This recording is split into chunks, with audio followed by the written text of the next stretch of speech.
Not to hide in darkness, that was the first thing he did upon becoming a vampire. He walked into sunlight. While the world believes sunlight is a vampire's doom, his unique time gift turns it into a source of power. Who wants to be a ghost? If you can live as a human, who wouldn't want to stay that way? Yushin didn't really want to hide out in the deep mountains like some kind of wild man. It was just that he had no other choice. Got a phone? Yushin was really curious about this group called Chillin', so he asked Nora, who was standing nearby. Nora pulled out her phone and handed it to him, warning, "Password is 6 6s. Don't touch the photo album, don't check my browsing history, or I swear I'll shoot you." "Relax, I just want to look something up," Yushin replied with a smile. After unlocking it, Yushin opened the browser and searched for Keelan. What came up was a flood of myths and legends. Some forum posts even had people swearing they'd seen the mythical beast in the wild. Pfft, you seriously thought you'd find real info on Keelan online? Nora Chuck led, unable to hold back. Yushin handed the phone back to her, unfazed. "Doesn't hurt to try." Just then, Nora pulled a pack of blood bags from her bracelet. She bit into one with her fangs, and after thinking for a second, offered another to Yushin like she was sharing a snack. "No thanks. I might be a vampire now, but I don't drink human blood." Yushin declined. Even though he was physically a vampire, as long as solar energy could keep him going, he figured he'd rather not drink blood if he didn't have to. "Don't worry, I'm not some old-school vampire. This stuff is synthetic plasma. Just give it a taste," Nora said, licking her fangs and grinning. They went back and forth a bit, and eventually Yushin gave in and took the blood bag. Okay, truth be told, he was a little curious. What did it actually feel like to drink blood as a vampire? He punctured the bag with his fangs, and the next moment, a wave of vitality surged through him, warming every cell in his body. It felt amazing, nothing like soaking up sunlight. Gradually, he lost himself in that warmth, his mind going completely blank. By the time he came to, the entire school had been surrounded by a large number of soldiers. "What did you put in that blood?" Yushin stood up, glaring at the soldiers and asking Nora. He had passed out right after drinking it.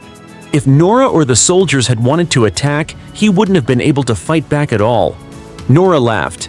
"It was just regular synthetic plasma. I didn't think you'd get blood drunk like my cousin. Basically, you act like you're drunk after drinking blood." Yushin was speechless. Vampires could get blood drunk? Good thing they discovered this weakness now. If that had happened in a real fight, it could have been a disaster. The cleanup was all handled by the arriving soldiers. Under the arrangement of one of the surviving teachers, Yushin and Nora joined Zhangshou and the others in a tent outside the school to rest. The whole city of Silver Point was now in a state of emergency. Going home wasn't an option. The night passed quietly. The next morning, Yushin woke up on the wooden cot inside the tent and stretched lazily. Maybe yesterday's fight with Jotai had taken too much out of him. He had actually slept all the way till morning. So vampires do sleep, just not often. It's just that their recovery rate is usually faster than their energy consumption, so it seems like they don't need sleep. Then again, maybe regrowing an arm takes a lot out of you. Yushin looked at his right hand, fully healed. The new arm looked almost identical to the original, maybe even better. Most people have a dominant hand, so their two arms aren't exactly the same size.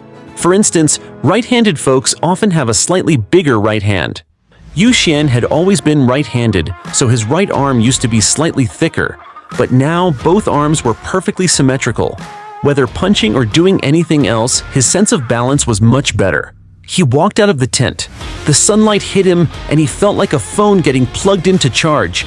His energy was rising, his mind sharpening, and he could hear everything around him with crystal clarity.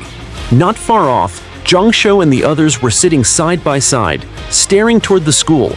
Soldiers in white hazmat suits were disinfecting the entire campus to prevent any residual eggs from the aberrant worms. "What are you guys looking at?" Yushin walked over and sat down next to Zhangshou. Zhangshou's face was grim. Just heard the numbers. Only a bit over 100 survivors from the whole school, and most of them have permanent injuries. Half of those survivors had been saved by them.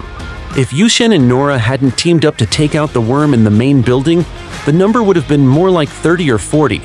Yushin didn't say a word. So many students and teachers, and barely anyone made it out alive. Then someone started quietly sobbing, followed by more and more girls. The atmosphere got heavier. Even Jiangshuo's eyes turned red. "Hey slacker, how do you think my parents are doing right now?" "Oh, and my phone?" Jiangshuo asked suddenly. Yushin gave an awkward smile. "Your phone? Things were too chaotic. I kinda broke it." "Figures. Things were insane yesterday. Honestly, if it weren't for you, we'd all be dead meat." Jiangshuo recalled the chaos from the day before and nodded in understanding. Yushin had saved all their lives. What's a phone compared to that? Just then, Chen Ling and a male teacher came over with a few bowls of noodles. She forced a smile and said, "Come on everyone, time for breakfast." "Oh man, I'm starving!" Jiangshuo perked up and jumped to his feet. Chen Ling handed a bowl of noodles to Yushin. He took it and said, "Thanks." Even though his body couldn't digest human food anymore, his sense of taste was intact. Satisfying his taste buds once in a while wasn't a bad thing. He held the bowl in one hand and chopsticks in the other. Chen Ling finally noticed his right hand had grown back and asked in surprise, "Yushin, your hand's healed?" "Yeah, grew back overnight," he said with a grin, taking a bite of noodles. Then he frowned slightly and instinctively glanced toward the male teacher helping pass out breakfast. "Who's that teacher?" he asked Chen Ling. Eyes locked on the man. Chen Ling replied, "That's Mr. Yu Wei, PE teacher for the 9th grade. He didn't have class yesterday, so he was napping in the dorms, avoided the worm attack." "Oh, guess Mr. Yu was sick yesterday," Jiangshuo joked. 9th grade wasn't as intense as 12th, but still busy. It wasn't rare for the gym teacher to call in sick. Chen Ling shot Jiangshuo a glare, while Yushin continued studying Yu Wei. Something felt off. Even with his enhanced senses from the silver blood, his nose and eyes couldn't pick up anything strange. But deep down, he had a gut feeling. Something about that teacher was wrong. No, something was definitely wrong. Yushin kept eating, but a voice in his head kept whispering, "Yu Wei isn't right." For the rest of the morning, Yushin kept his eyes on Yu Wei. But Yu Wei didn't show a single crack. He smelled like a normal man. There were no tentacles squirming under his skin, and his heartbeat was perfectly regular. No signs of any foreign object in his chest. In fact, the more Yushin observed, the more he noticed that Yu Wei had kidney stones, lumbar strain, and chronic rhinitis. All in all, just a middle-aged man. He worked out a bit, but not seriously. Pretty much exactly what you'd expect from a 9th grade gym teacher. Weird. No matter how Yushin thought about it, he couldn't figure it out. If something really was off about Yu Wei, then what exactly was it? Jiangshuo, who had been watching from the side, finally couldn't hold back. "Salty fish, if you really think there's something wrong with Mr. Yu, why not report it to the soldiers? Let them take him in and run a full check. That'd clear things up. Would anyone even believe me if I reported him? What if they don't find anything? By the way, where's Nora?" Yushin looked at Jiangshuo, rattling off 3 questions in a row. Jiangshuo opened his mouth, realized he could only answer the last one, and explained that Nora had a special status. Her father was a vampire diplomat, and her bodyguards had picked her up last night. All right then. Yushin was a bit disappointed. He'd wanted to ask for Nora's opinion. Even though Nora sometimes seemed a little spacey, like a beautiful but clueless goose, she was actually very sharp. Or maybe it was exactly because she was so smart and had her own ideas that she seemed out of it at crucial moments. Afternoon. All the students were called one by one into separate tents for investigation and questioning. Yushin walked into one of the tents, where a man and a woman were waiting. They first told him not to be nervous, then started the standard round of questions. Name? Yushin. Yu as in surplus, and Xian as in wise. Gender? Male. Age? 17. Species? Human? Vampire? Yushin suddenly sounded unsure. The female staffer chuckled. "As long as you still think of yourself as human, just mark human." "Then human, I guess. I've decided I'm never drinking blood again." Yushin thought it over and spoke firmly. After collecting his basic info, the two asked him to recall everything that happened yesterday and recount it in detail. At first, they seemed pretty relaxed, jotting things down while listening. But as he went on, their expressions started to change. "What? This kid was the first to discover the mutant parasite? What? The Bureau of Public Safety has been infiltrated? What? He even ran into what might be the leader of the mutant parasites? Once they finished taking notes, the two staffers exchanged a look, then told Yushen to wait there. They grabbed the report and rushed out. About an hour passed in anxious silence before the tent flap opened again.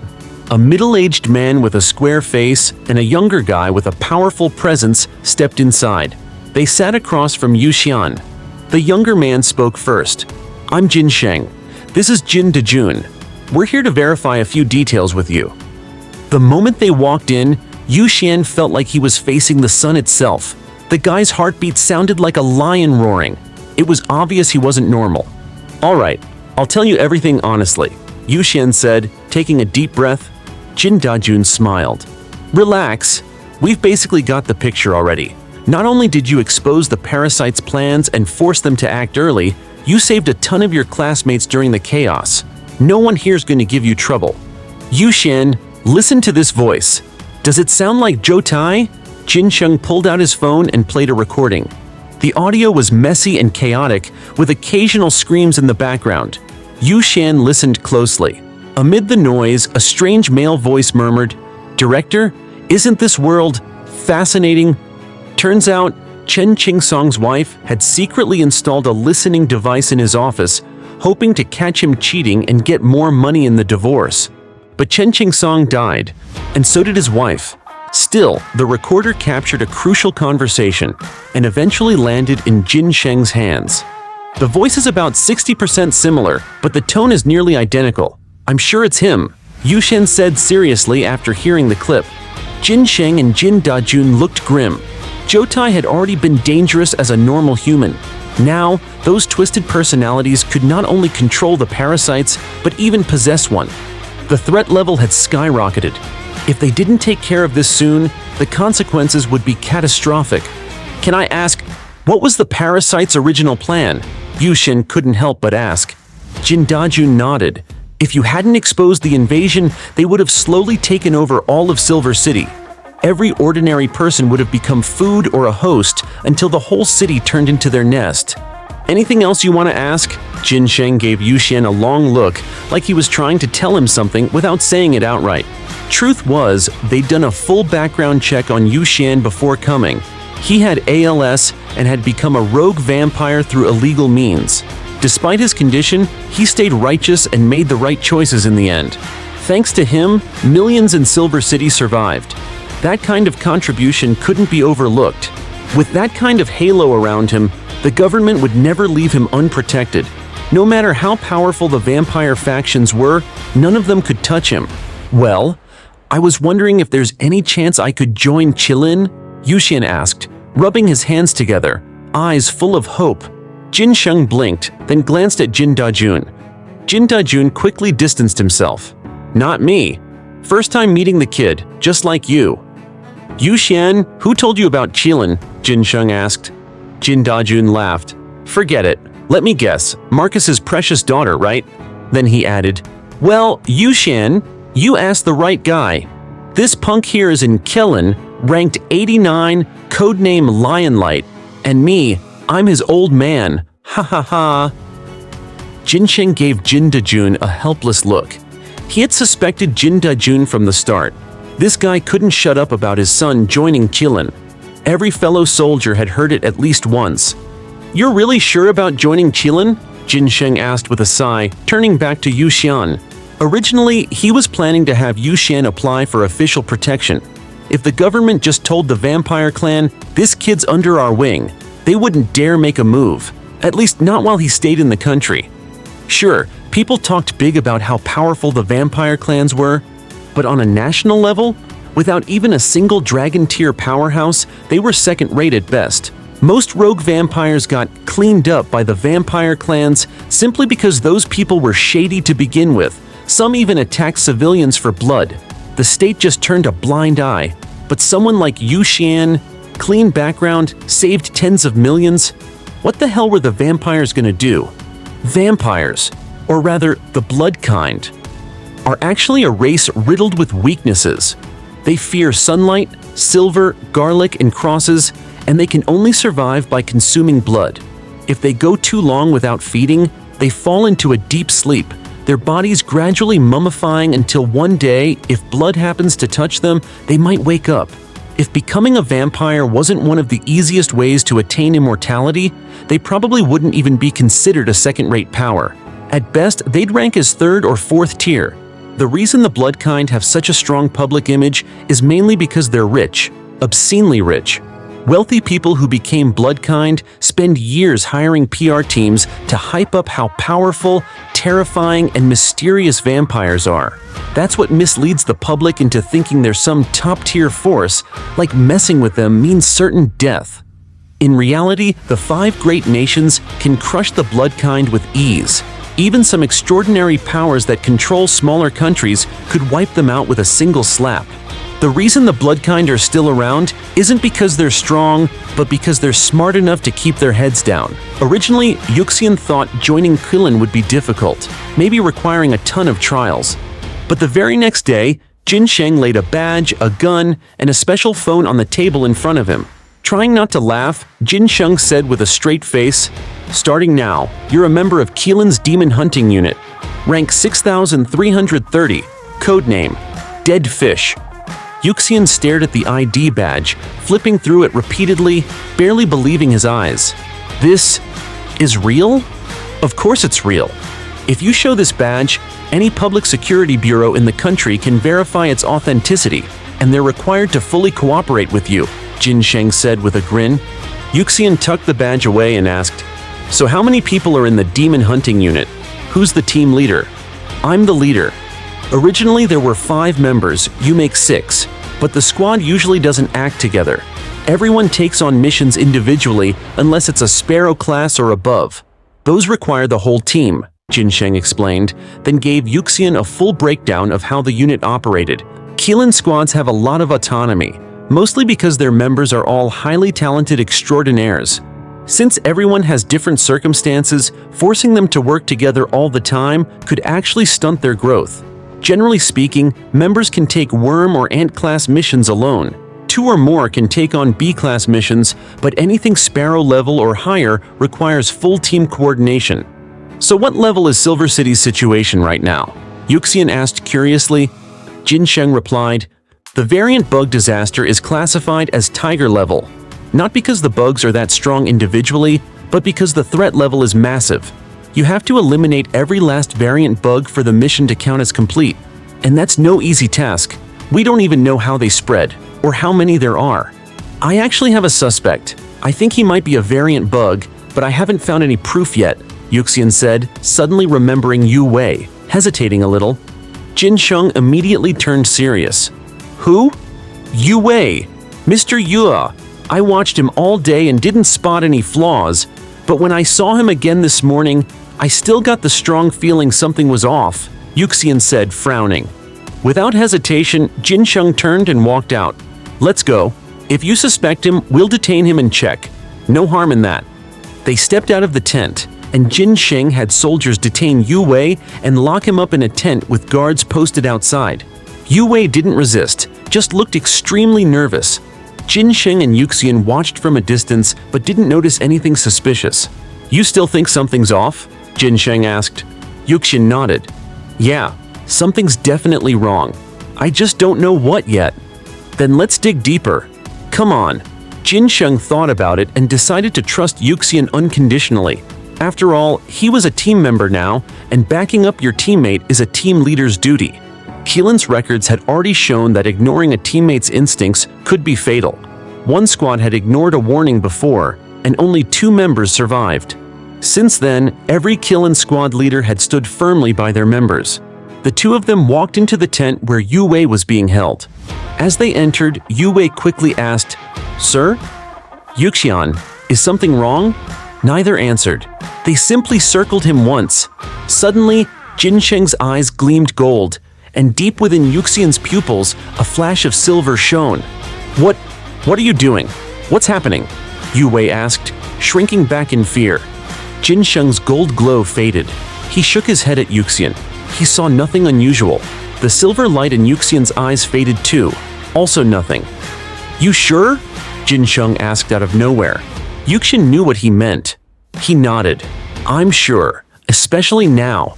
He's giving me a serious, uncanny feeling. He wasn't lying. They were barely 8 inches apart, and the closer he got, the more uncomfortable and wrong Yue felt. Then check him. No matter what happens, I'll take the blame, Jin Sheng said after a pause, still choosing to believe in Yuxian. Yue must have sensed danger, because he suddenly cried out, "What are you doing? Help! They're gonna kill me!" "Shut it!" Jin Sheng snapped. A beam of golden light sealed Yue's mouth shut, leaving him only able to whimper. "Go ahead. Check however you need. Cut him open if you have to," Jin Sheng said coldly. Yuxian nodded, casting Yue a regretful glance. "Sorry, Mr. Yu. Try to hang in there. I'll try not to hurt you." He summoned a thin silver thread from his fingertip and guided it into Yue's neck, slowly navigating it through his body. After the battle 2 days ago, Yuxian had become much more skilled with his silver blood. He was extremely careful, checking veins, organs, bones, and nerves in detail. Suddenly, the thread touched something strange. Before he could react, a change erupted. Well, busted again. You really are the biggest threat to us bugs, handsome." Yue's head twisted 90 degrees, his face contorting into a grotesque wrinkle. Jotai's voice came from inside his skull. A moment later, countless nerve fibers burst from his eye sockets, nostrils, and ears, stabbing at Yuxian. But Jin Sheng instantly radiated golden light, effortlessly blocking the attack with one hand and firmly gripping the variant bug that had disguised itself as Yue's nerves. "No wonder I couldn't spot it," Jin Sheng muttered, staring at the squirming creature in his hand. Yuxian frowned. That level of infiltration is terrifying. The truth was, the variant bug hadn't completely taken over Yue. It had only disguised itself as part of his nerve fibers. Since Yue was still alive, Yuxian couldn't smell any rot. And because it mimicked nerves, it was impossible to detect without dissecting the body. Yuxian figured the reason he felt something was off might have been because Jotai was watching him through Yue. His instincts sensed the danger. Without Jotai's surveillance, even he probably wouldn't have noticed anything. Which meant, if variant bugs were spreading across the country, they could easily stay undetected. This discovery was a major breakthrough. That night, several high-ranking officials from Kirin's headquarters parachuted directly into Silver City. Yuxian followed Jin Sheng closely, encountering several figures exuding an aura akin to demonic deities. Though these officials greeted him with warm smiles, shook his hand, and even patted his head while praising him as a good kid, Yuxian remained tense throughout, feeling like a chick among lions. It's worth noting that parachuted is meant literally here. They flew in directly from the capital, descending from the sky. The next day, Yue's corpse and the aberrant insect captured by Jin Sheng were taken away by one of the officials. It's believed that Kirin's headquarters will conduct various studies on them, potentially soon developing methods to identify victims controlled by aberrant insects hidden among the populace. Noon. The sun radiated intense heat, and despite being drenched in sweat, the soldiers stood tall under its scorching rays. Yuxian sat outside his tent, basking in the sun while browsing his phone, a special device used internally by Kirin. This phone is waterproof, dustproof, drop-resistant, fireproof, and shockproof, maintaining signal connectivity in most environments. Additionally, the phone houses several official apps, among which Yuxian's favorite is the Archives panel within the Kirin app. The Archives panel documents numerous extraordinary incidents resolved by various Kirin teams.gmbinder.com. For instance, cases involving criminals who accidentally acquired powers or animals that turned malevolent after consuming forbidden fruits, showcasing teams' strategic battles against these supernatural entities. Of course, there are also instances where team discord or a captain's lack of trust led to mission failures and casualties. The reason these cases are shared internally is due to the severe and complex nature of superpowered crimes. Continuous learning and broadening of perspectives are essential to avoid being misled by diverse abilities and falling into cognitive traps when confronting complex criminals. Yuxian found his horizons greatly expanded, learning a lot. Previously, he believed that obtaining a forbidden fruit would lead to instant success. However, after reading one particular case, he realized that forbidden fruits aren't omnipotent and come with many limitations. The case detailed a teenager named Chen Xing who discovered a forbidden fruit on his balcony and became a god upon consuming it. But as a price for gaining power, he completely lost his self-awareness. Now, Chen Xing is sealed within Kirin's extraordinary containment facility, designated as Number 006, codename God of Fortune. Anyone who kneels before him receives a blessing of luck, but once the kneeling begins, it must continue daily with sincerity. Otherwise, misfortune will ensue, proportional to the prior good luck. Another example is Number 001, codename Pangu, who is in a state of eternal slumber. It's said he will awaken only when the world ends to recreate it anew. The blood of Pangu, available in the Kirin app's merit store, originates from him. The organization has found a way to extract his blood without harming his body. The more Yuxian read, the more he appreciated the depth of Kirin's resources, realizing that compared to the organization's power, the vampire clans are insignificant. I wonder how beneficial a sip of Pangu's blood would be. After reading a case where a team captain, initially an ordinary soldier, became a sparrow-level superhuman by exchanging merits for Pangu's blood, Yuxian's curiosity was piqued. A single drop of Pangu's blood can create a formidable sparrow-level expert. Indeed, no one can resist the allure of true power. Although Yuxian had vowed never to drink blood again, he couldn't help but crave Pangu's blood. In fact, Silver City already has warriors who have consumed Pangu's blood. These are members of the Public Security Bureau's Special Police Unit. However, most have only ingested highly diluted versions, placing their strength at the lower insect level, with enhanced physical abilities but no additional powers. Currently, the Special Police are working alongside armed police, systematically inspecting all buildings in Silver City to eliminate any hidden aberrant insects. With a permanent population of around 30 million, this task is formidable. Previously, Silver City's population was just over 10 million, but after the Wrong City tragedy, a massive influx of residents caused the population to surge. Now, Silver City is one of only 2 cities in the country with over 30 million residents. Interestingly, due to the migration from Wrong City, the value of Yuxian's properties increased. However, following this incident, his remaining 2 properties might depreciate significantly. Fortunately, his position in the demon-slaying squad provides a stable income and status, making such losses negligible. As Yuxian prepared to delve into another case file, his classmates Zhang Shou, Chen Ling, and others approached. Zhang Shou leaned in and mischievously asked, "Shan Yu, there's a rumor online that the government plans to implement widespread supernatural education. Is it true? Widespread supernatural education?" Yuxian was taken aback, then shook his head. "I haven't heard anything about that." In reality, the entire nation is closely monitoring Silver City's situation. Major cities have resumed nationwide health checks, and many people are on edge. Amidst this, news of the government's plan to promote supernatural education emerged, shifting public attention to debates about its pros and cons. "If it's true, I definitely want to become a cultivator. My fate is mine to control," Zhang Shou exclaimed with anticipation. Yuxian opened the contacts in the Kirin app and said, "Let me ask, maybe the captain knows." Over the past couple of days, he realized the significance of being ranked 89th. Captain Jin Sheng not only has a seat in various meetings at Kirin's headquarters, but also holds voting rights, allowing him early access to policy decisions. He tapped on Jin Sheng's profile and typed away, "Shan Yu. Captain, are you busy?" Lion's Light. "Just dealt with some troublemakers exploiting the chaos. What's up?" Shan Yu. "There's a rumor online that the government plans to implement widespread supernatural education. Is it true?" Lion's Light.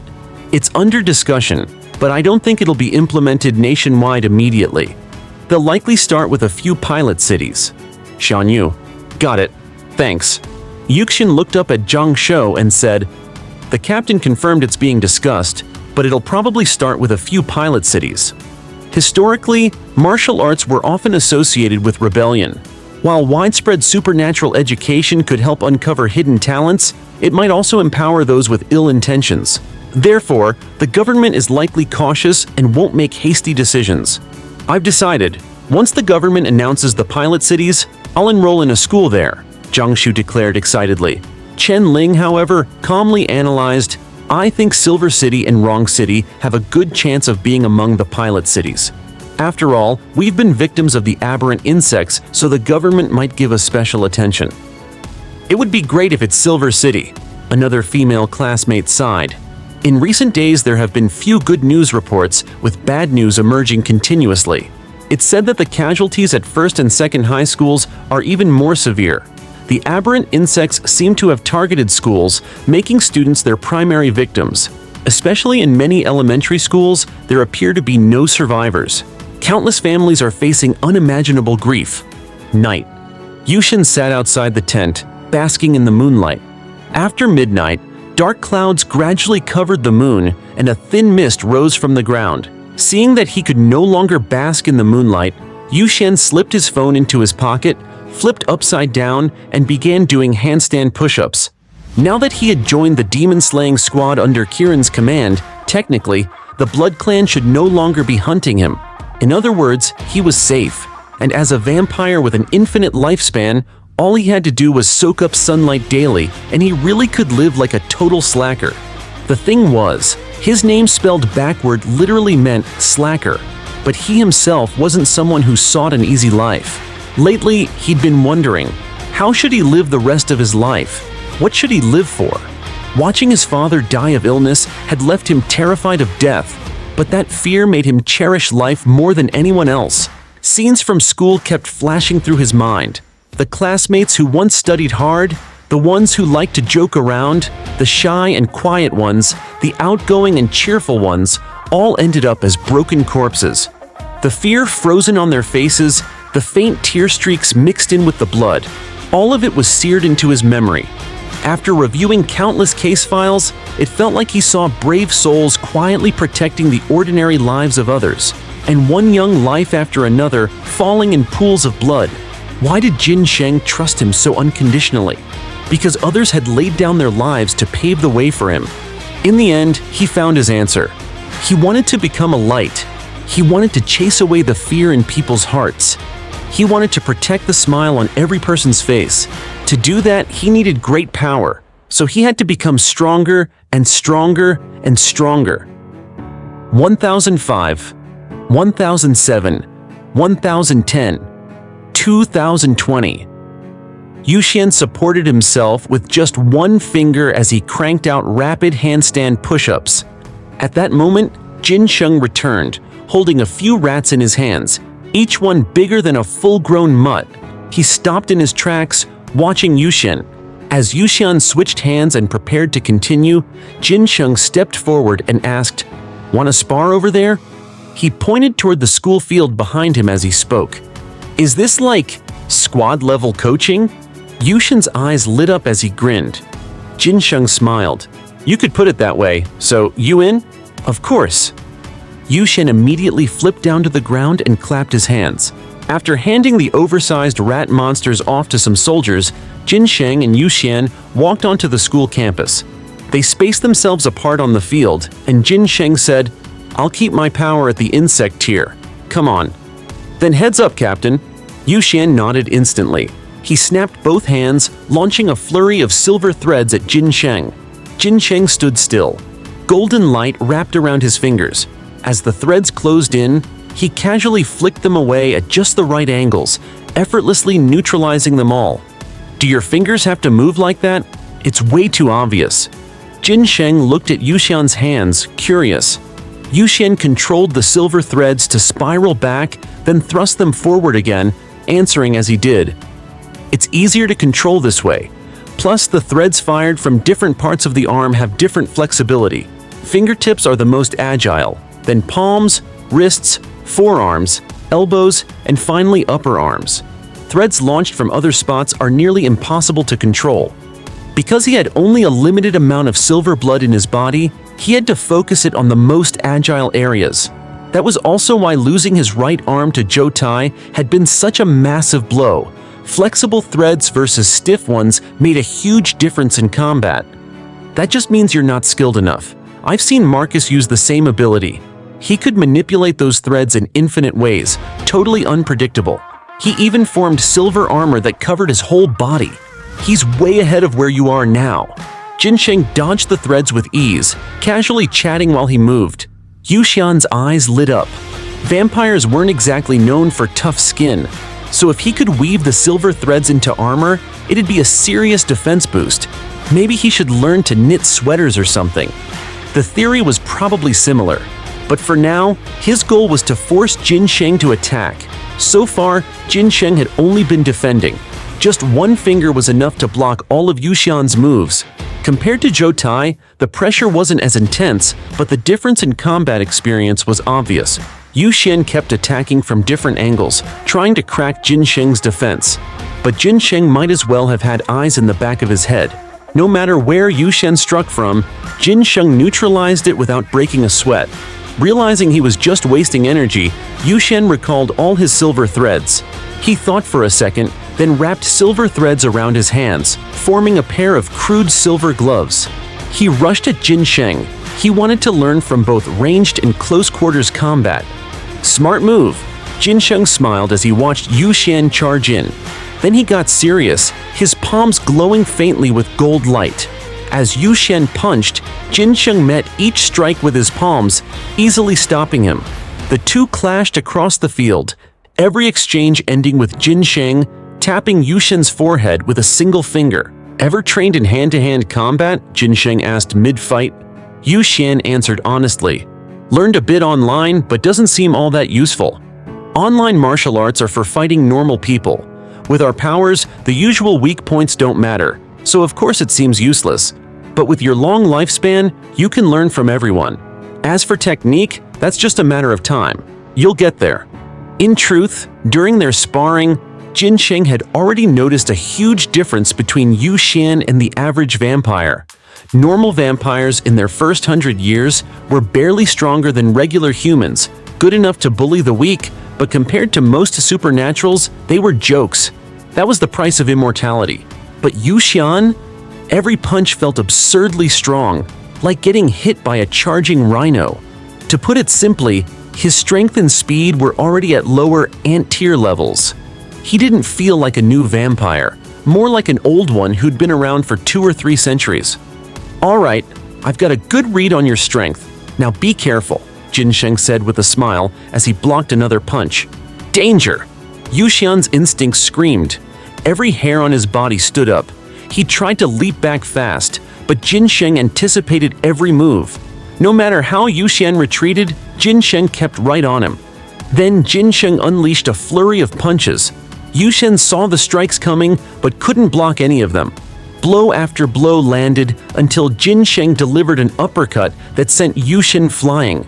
Tiger Fist secret art, Lion's Radiance.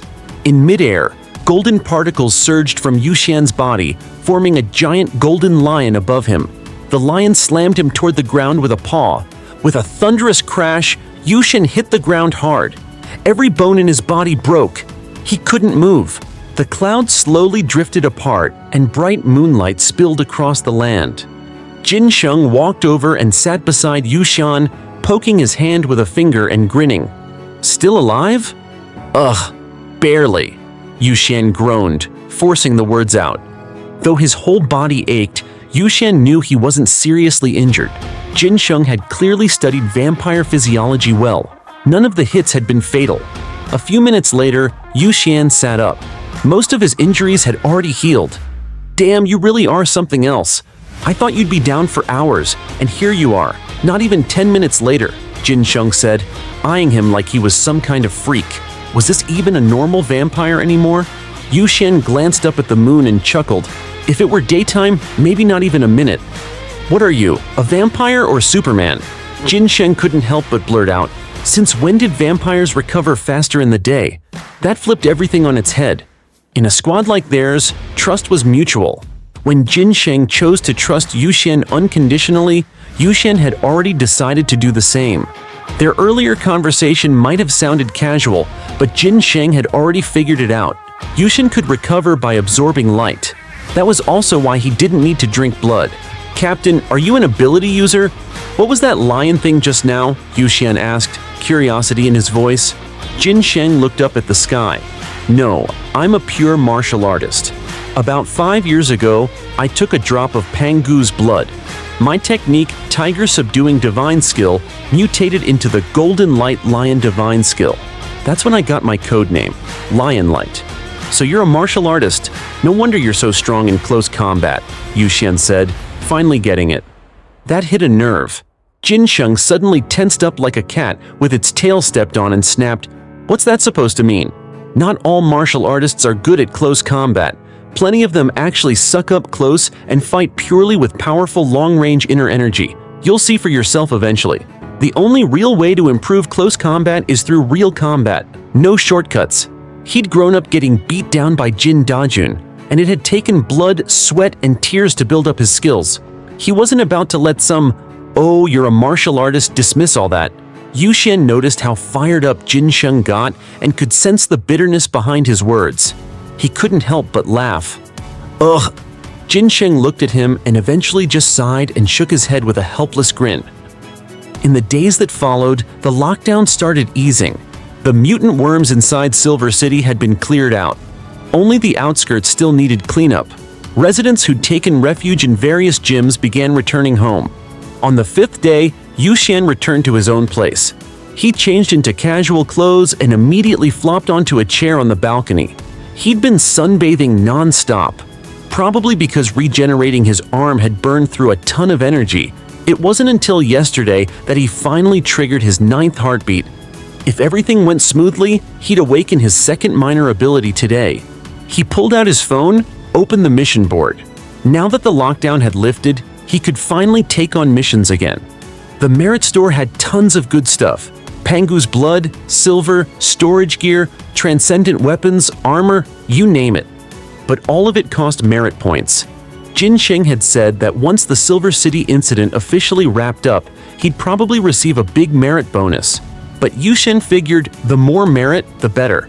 And with time to kill before school started, maybe he could rack up enough to buy 1 or 2 items just by taking on missions. The mission board was packed with all kinds of tasks, some posted by the system, others by individual squad members. Yu Xian filtered for only worm and ant-level missions. All the higher-level ones were immediately hidden, leaving only the lower-tier ones. He started carefully browsing for ones he could handle. Worm-level mission, capture Frostlight Weasels. 10 merit per weasel. Goal, 100 weasels. Official, worm level, collect mutant ghost hand. Herb, 15 merit per pound. Goal, 1,000 pounds. Ant level mission, gather zombie fangs. 25 merit each. Goal, Sexoctra's fangs. Official, ant level, clear zombies in Fang Shui Town. 50 merit each. Goal, total extermination. He quickly noticed that official missions offered higher rewards, but also required more work. However, many official and private missions overlapped, meaning he could double up and earn rewards from both. Just as he was wondering which ones he could realistically complete, his heart suddenly thumped hard. A wave of heat surged from his chest and spread rapidly through his body. Thanks to the last time, Yu Xian stayed calm. He took a deep breath, closed his eyes, and quietly waited for the new ability to take shape. After about 10 minutes, he opened his eyes slowly, a strange look on his face. He raised a hand, and a swirl of bloody red energy formed in his palm. It looked like both water and fire. Blood energy. Arguably the most iconic and important power a vampire could have. According to the knowledge section in the Shilin app, only vampires who had lived over 300 years had a tiny chance of awakening it. It was considered a top-tier talent. The app even advised that anyone below the Sparrow tier should retreat immediately upon encountering a vampire with blood energy. Because once a vampire gained blood energy, they could learn various blood spells. No longer bottom tier among transcendent beings, they became formidable, even among magic users. If normal vampires were like fragile assassins, then blood energy vampires were like elite mages. The difference in status was night and day.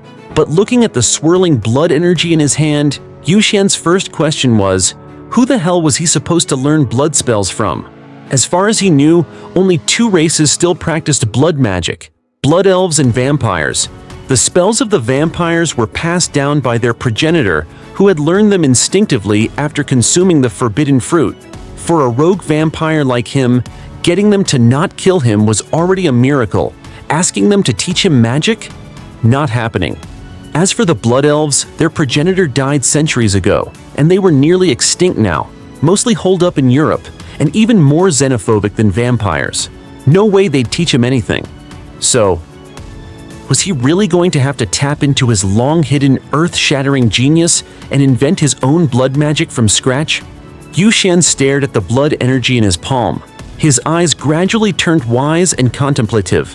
Silver City, Zhangxinya Garden, Building 3, Apartment 601.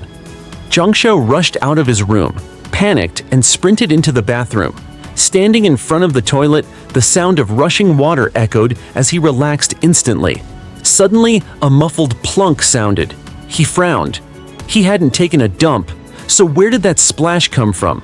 He looked down at the toilet, eyes widening. The water floated a glowing red fruit. The forbidden fruit? Zhang Shou slapped himself hard. Ouch! Not dreaming, this was real. Not caring about the mess, he bent down and grabbed the fruit, then nervously scanned the ceiling and around. His throat bobbed as anxiety built up. Eat it or not? No one would ever know he fished this thing out of the toilet. Might as well go for it. To avoid second thoughts, he hurriedly pulled up his pants, rinsed the fruit at the sink, and swallowed it in one bite. A lingering urine stink made his scalp tingle. Don't get greedy. Wish for a system. I want a system. Zhang Shou suddenly recalled what Yu Xian said a couple days ago. The forbidden fruit wasn't some miracle cure. The bigger the wish, the crazier the price. He definitely didn't want to end up a vegetable, nor sleep through tens of thousands of years. A system would be a blessing. Ding. Super Caregiver System activated. The alert in his mind made Zhang Shou excited, until he read the system name and froze. Wait, what? He wanted a Sword Immortal system. Why did he get a caregiver system? Male nurse?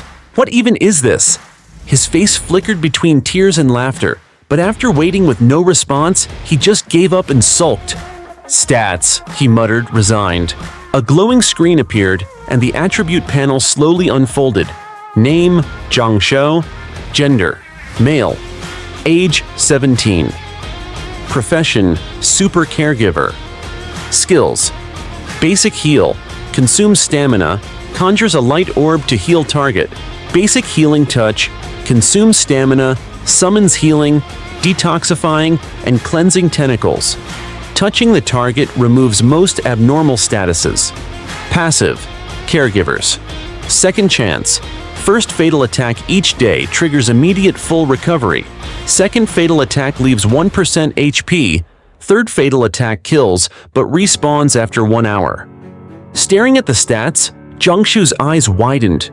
3 lives? That's ridiculous. He laughed out loud, then suddenly punched the wall. The next second, his face flushed red, then turned blue-gray, finally deathly pale. Ouch, this hurts like hell, he grimaced, blowing on his hand. Wasn't the forbidden fruit supposed to start you off at eagle rank? Who's ever heard of such a weak eagle? Zhang Shou looked at his swollen fist, baffled. He dashed back to his room, grabbed his new phone, and called Yu Xian. Yu Xian's place. Right now, Yu Xian hung upside down from the ceiling, eyes fixed on the swirling blood energy in his palm, experimenting. Since he couldn't learn official blood spells, he'd develop his own. With blood energy, how could he not come up with new tricks? It's like having a generator. You can make fans, rice cookers, electric bikes, even railguns with it. In the past few days, he'd already developed several uses for his blood energy. Coating his body let him scale walls like Spider-Man. Attaching it to silver wire made the wire both hard and sticky like webbing. Best of all, with his mind, he could make it corrosive. 1 drop burned a hole in the floor. Is a spell basically just altering blood energy's properties? Like using it as fuel to create fire? Yu Xian mused while trying to ignite his blood energy. Suddenly, his phone rang loudly. He glanced at the blood energy, flipped down, and grabbed the phone. It was Zhang Shou. Yu Xian, I ate a forbidden fruit. Zhang Shou's voice was unusually nervous. Normally he called Yuxian salty fish, but only serious matters got the real name. Yuxian frowned. You sure it's the forbidden fruit? Are you dreaming? I slapped myself. It hurts like hell. Not dreaming. I'm a superhuman now, but something's wrong. Zhang Shou explained anxiously. Yuxian paused, then said, Don't move, I'm coming over. He hung up immediately. Honestly, he didn't believe Zhang Shou could actually find a forbidden fruit. Thought maybe the guy hallucinated after eating some poisonous mushroom. Who trusts a buddy hitting the jackpot overnight? Yuxian changed clothes and sprinted to Zhang Shou's complex. 5 minutes later, he stood at the 6th floor, knocking. Salty fish, come in quick. Zhang Shou opened the door sneakily, whispering. Once Yuxian entered, Zhang Shou locked the door with a click as if that gave him some safety. Alright, so you ate the forbidden fruit. What powers did you get? Yuxian plopped on the couch. Zhang Shou switched the forbidden fruit's origin from toilet to room and spilled all the details. Yuxian listened, then pointed to the empty space. Try that healing touch on me, let me see. Zhang Shou nodded, raised his hand, and summoned a glowing green phantom tentacle that gently waved like an octopus arm without suckers. Yuxian reached out to touch it, then jumped back as if burnt. The tentacle could actually injure a vampire. Now do you believe me? Zhang Shou smirked. Yuxian's expression turned serious, annoyed. I believe you. But you know why you're not eagle rank? Because you were too greedy. You almost got yourself merged into the system. What used to be a joke now gave him chills. Zhang Shou thought his wish was modest, but his ambition was sky high. The system had almost zero downsides, insane skills, especially that passive, totally over the top. Yuxian muttered to himself. Zhang Shou's luck probably burned through all his good fortune at once. To be safe, Yuxian pulled out his phone. Consuming forbidden fruit had to be reported, so he could get the team leader to schedule a full physical for Zhang Shou and clear everything up. South City Security Bureau, right next door. Kirans have offices in every city. The Silver City branch is located in South City, conveniently next to the Security Bureau. Yuxian and Jin Sheng sat inside the office. Through the window, they could see Zhang Shou being examined by several doctors in the adjacent room. Could it be that freaks have freak friends too? Jin Sheng remarked with a complicated expression after learning about Zhang Shou's situation, glancing at the lively guy next door. In this age of popular web novels, people's imaginations have gone wild thanks to countless online authors. Systems aren't anything new. Centuries ago, there was someone who took a forbidden fruit, hoping to gain a system to become a godlike ancestor. His wish came true, but the side effect was that he himself became the system, forced to parasitize other hosts. Once his host died, he perished too. The ending was clear. Both he and his hosts died, and neither became a god. Logically, Zhang Shou's wish was similar, so his fate should be too.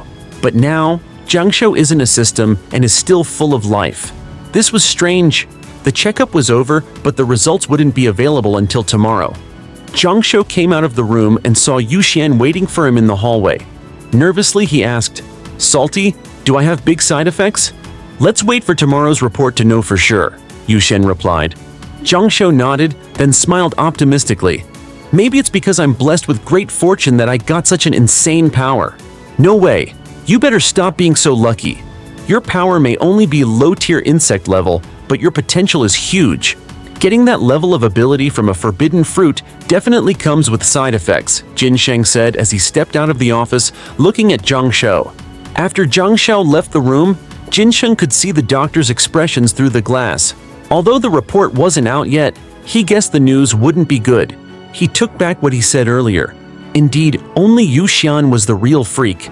This chubby guy was just an unlucky lucky guy. Zhang Shou's smile froze. He thought he had been very restrained in making his wish. He never expected Jin Sheng to think so highly of him. Captain, can I transfer my merit points to old Zhang? Can the government step in to help him?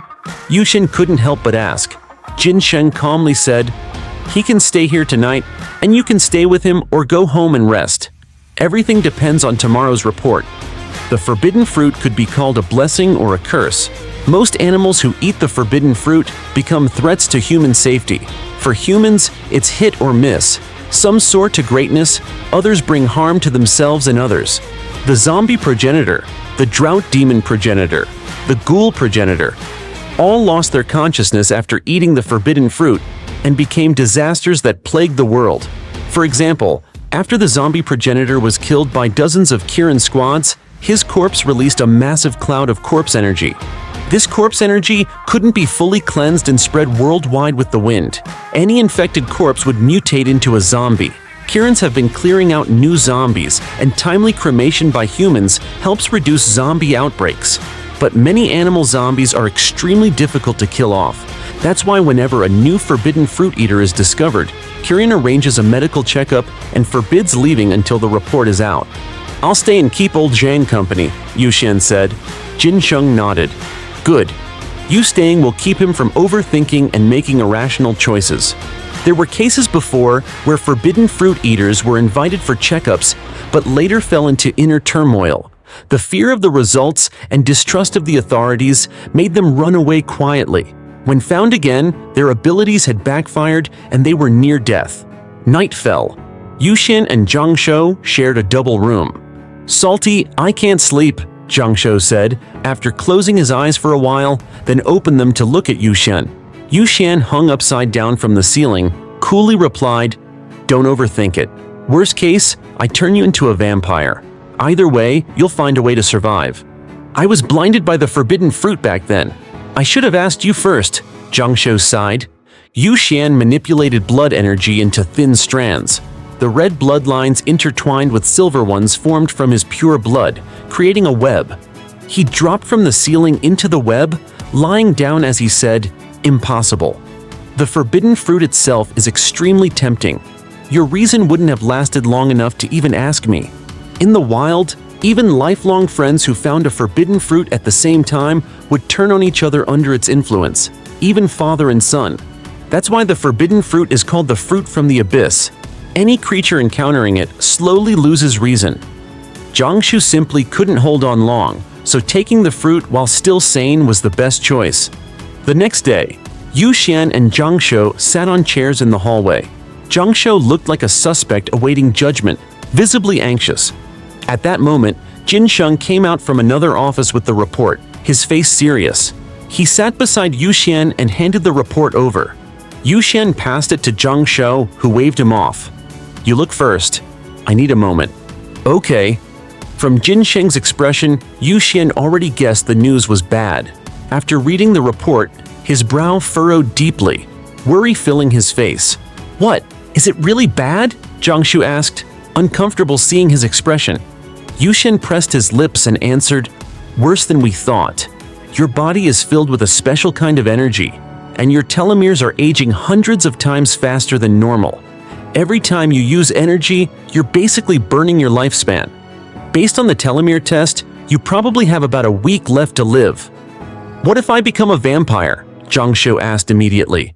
Yuxian shook his head. "The energy inside you is highly exclusive. Vampire blood would probably disintegrate the moment it enters your body. You can't be turned into a vampire. Other lifespan-extending supernatural powers likely won't work either. So, I'm gonna die in a week?" Zhang Shou's face went pale. "There's no free lunch in this world. What good are 3 lives if the Reaper wants you gone at midnight? Even 100 lives won't save you." The forbidden fruit was never a magic lamp or a wish bead. Using it always comes at a cost.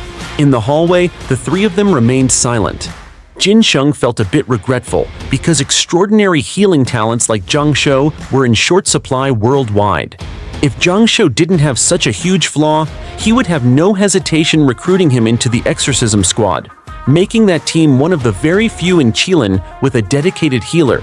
"Captain, can the Pangu blood save old Zhang?" Yuxian asked stubbornly, clutching the report.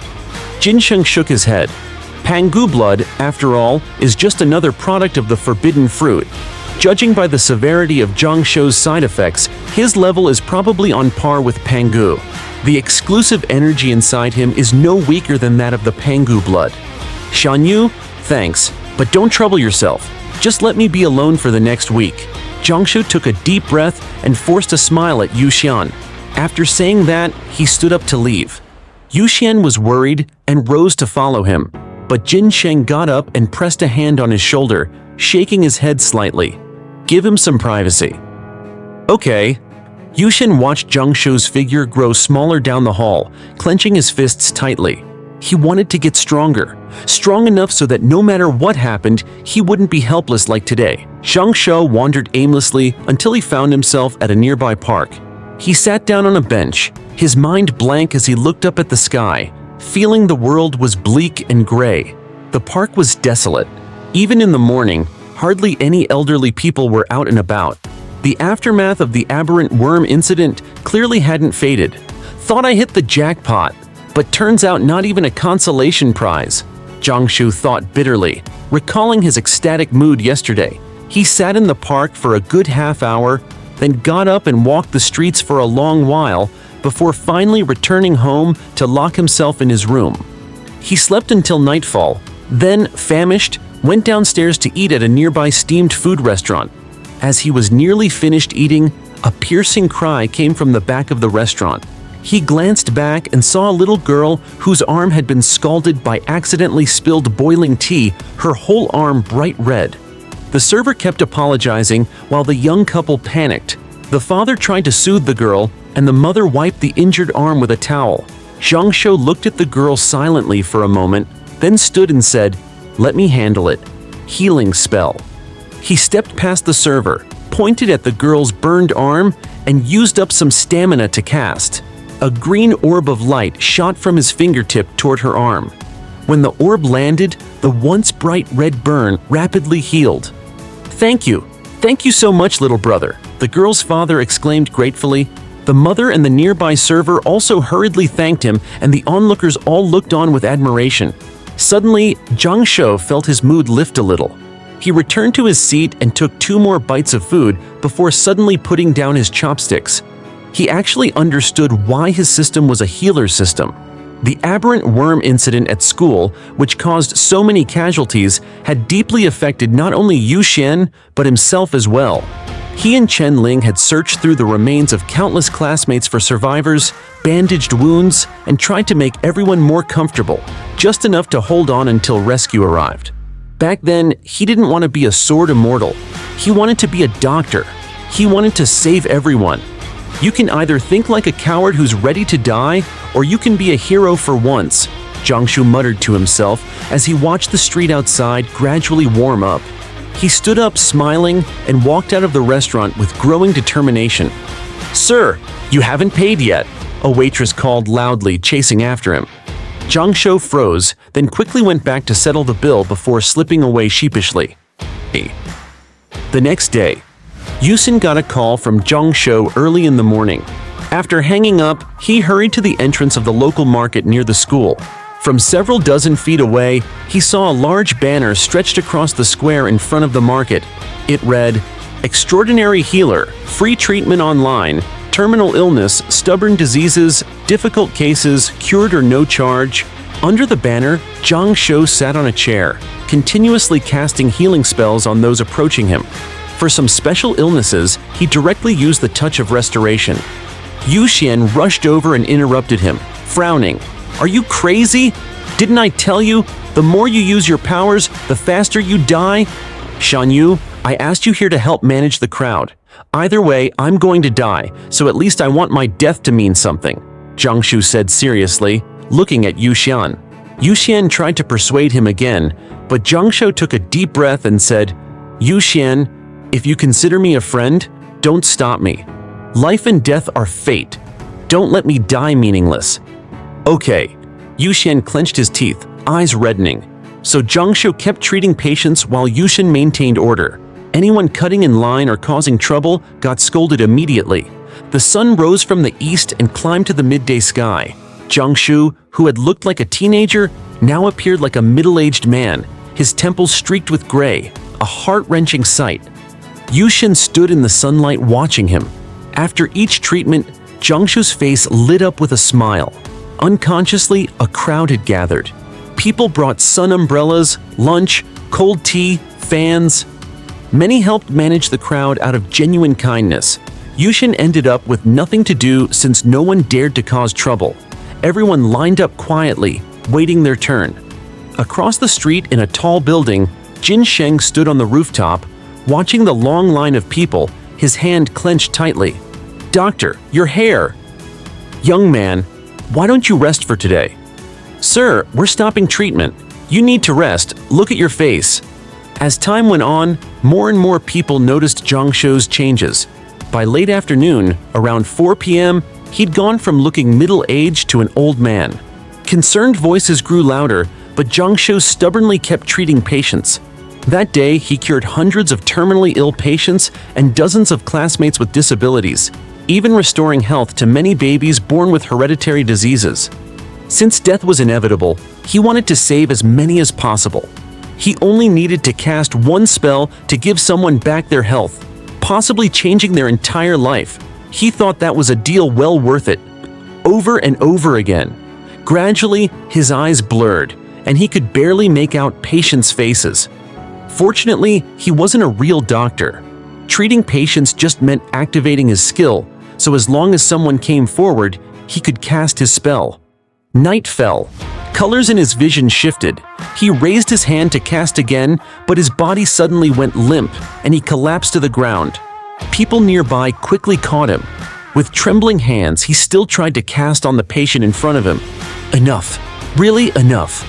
Yu Xian hurried over, holding the now emaciated Zhang Shou, tears streaming uncontrollably. In fact, people had tried to stop Zhang Shou many times, but he refused and kept pushing forward. Many emotional onlookers had quietly cried before, and now, seeing the scene, they broke down again. "Yu Xian, it's so strange. I clearly don't want to die. I should be terrified of death, but right now I'm not scared at all. Maybe it's because I know what I'm doing is right." Hearing Yu Xian's voice, Zhang Shou weakly spoke with a relieved smile. Before Yu Xian could answer, his hand slowly fell. Yu Xian couldn't hold back his sobs. His father was gone, his best friend gone. He didn't know what else he had left to lose. The crowd watched silently, or wept. Time seemed to freeze in that moment. In the somber atmosphere, Zhang Shou passed away, surrounded by the crowd. Then his passive skill, Doctor Does Not Die from Injury or Illness, automatically triggered. His withered, aged body quickly replenished, restoring to its original state within seconds. His paused heart began beating strongly again, vitality rapidly spreading to every corner of his body. Yu Xian, holding Zhang Shou, was the first to notice the change. His sobbing abruptly stopped. The people around sensed something was off and turned to look. Only then did they realize what had happened to Zhang Shou.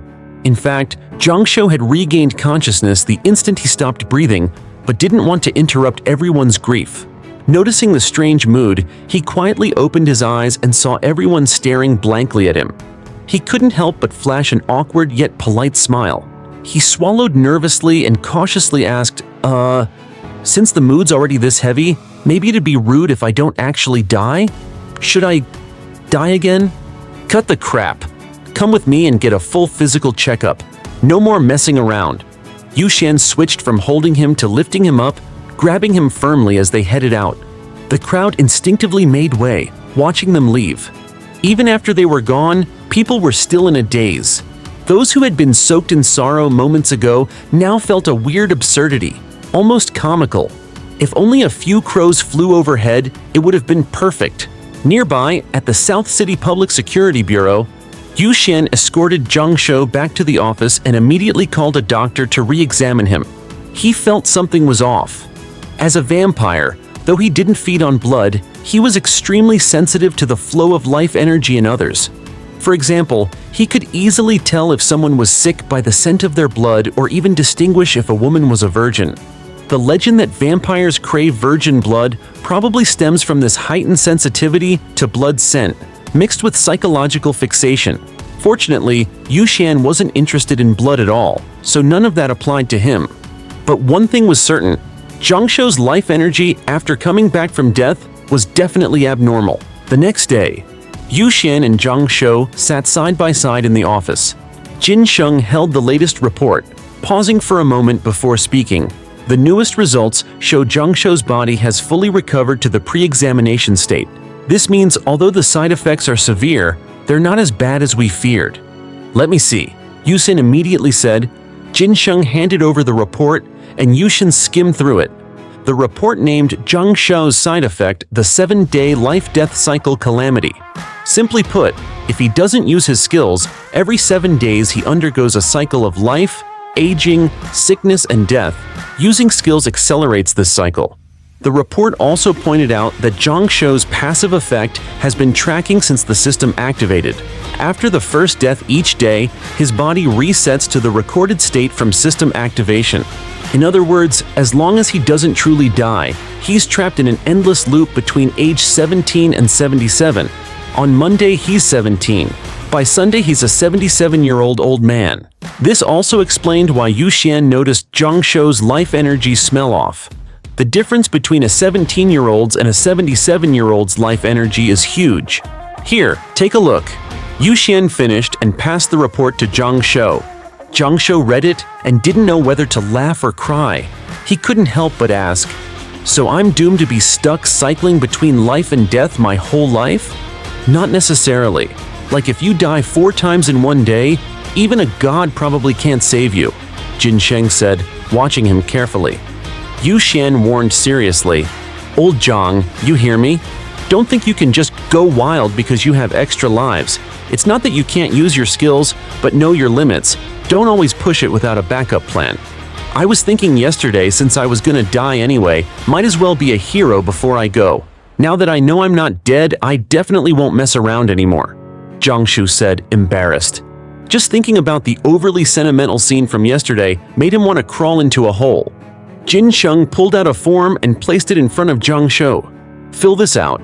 Also, interested in joining us?" "Captain, do you really think I'm up for it?" Zhang Shou's eyes lit up.